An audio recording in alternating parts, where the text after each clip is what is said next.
All right. Let's bring in our think tank. Joining us tonight, criminal defense attorney Josh Kolsrud and attorney Ali Benevento. Wow. Okay. Ali, what do you think about blaming the kids?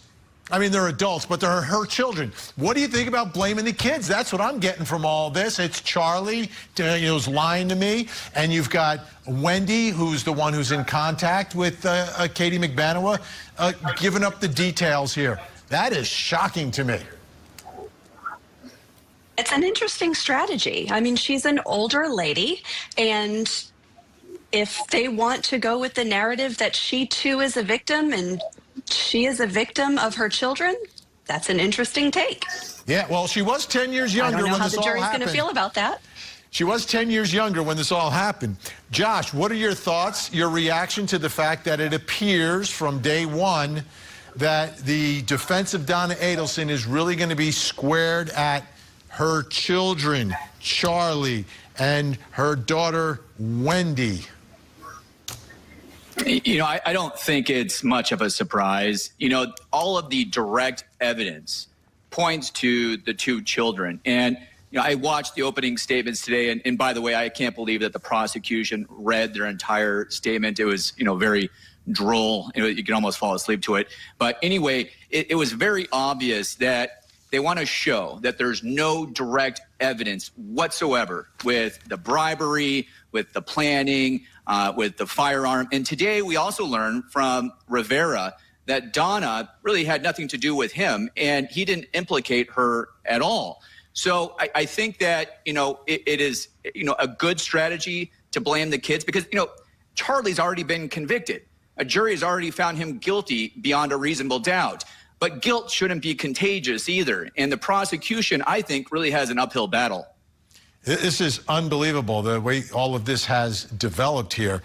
But, you know, it's kind of like the mafia. The Don is not going to speak directly with those who are carrying out the murder. There's going to be a lot of people in between. Let's take a listen to this, more from the defense open and pointing some blame, oh no, maybe at us. Let's take a listen. The state has a theory, and for the past 9 to 11 years, in fairness, probably 9 years, they have told the whole world that Mrs. Adelson was the reason that this happened. Mrs. Adelson was the reason that this happened. They've told this story, and it's outrageous. It gets people's attention.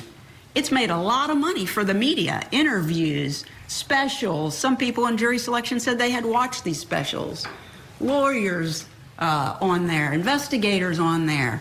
They made a lot of money for the media, and it got big attention because this is outrageous, what happened. It is truly outrageous. But what's more outrageous is, without any evidence, only motive and theory, they put her at the top of this pyramid. She's the matriarch. She's the matriarch mastermind behind Danny being killed, and they don't have evidence of that. Fascinating. Blaming the media, Ali, a little bit, right? I just did get my check from the last trial for the prosecution of her son, so that's good. I'm glad we're still making money from it. Like, that's silly. But, Ali, what are your thoughts here? Like, she's speaking to Charlie all the time. She is the mother. She is the overbearing mother. It's not outrageous to make this argument, to put these pieces together, but she is somewhat removed from the people who actually engaged in the murder itself. But, like, you know, the Godfather is not going to be directly involved with the people who are executing the hit, and this is a murder for hire case.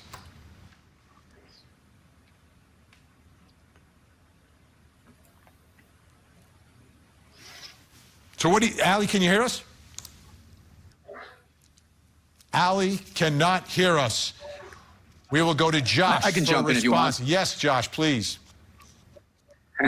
Yeah, so, you know, I think this can be shown as classic confirmation bias, where you start with a conclusion that Donna is guilty, and then you work backwards, and you attribute some type of sinister motive to anything and everything that she did. You know, a phone call to her son is motive.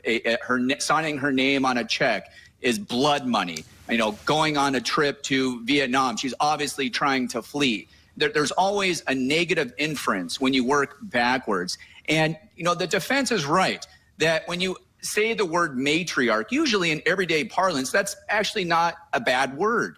But when you have confirmation bias, even words like matriarch are given a sinister name to it. And I think they're going to have a tough time going uphill, especially because of Rivera's testimony today. I don't think the prosecution was betting on the fact that he was going to say really that Donna didn't have anything to do with it, in his opinion. And, how are they going to come back from that? And this was supposed to be their star witness. So, it'll be exciting to see what happens. We shall see. All right. Think Tank standing by. When we come back, we're going to talk about the big breaking news in the baby Emmanuel case. Mom and dad under arrest. Matt Johnson will join us live.